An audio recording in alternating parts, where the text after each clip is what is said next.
అసహ్యం. ఎవరు అసహ్యం? రెండేళ్ళుగా ఒక్క చౌకి కూడా వెళ్లకుండా ఖాళీగా కూర్చున్నావే నువ్వే అసహ్యం. అయితే ఏం పీకడానికి అసహ్యం చుట్టూ కాలేజీలో కుక్కలాగా తిరిగావు? ఎందుకు తిరిగావు చెప్పవే? నేనా ప్రపోజ్ చేశాను? నువ్వేగా చేసావు. నేనా చేశాను? నేనేరా చేసింది. నేనే రాని వెనకాల కుక్కలా తిరిగింది.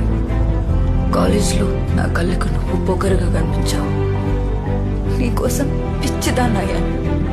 ఆ వయసుకి ఆ మెచ్యూరిటీకి నాకేదీ ముఖ్యం అనిపించలేదు. కానీ కాలేజ్ నుంచి బయటికి వచ్చిన వెంటనే నాకు రియాలిటీ అర్థమైంది. ఏం బొక్కలో రియాలిటీ నీకు అర్థమైంది? నేను లవర్ గానే చూడొచ్చు, లైఫ్ పార్ట్నర్ గా చూడలేనని. అదే ఏ? ఎందుకంటే నువ్వు ఒక ఫెయిలియర్ రాఘవన్. నీతో బతికితే నా లైఫ్ కూడా ఫెయిలియర్ అవుతుంది.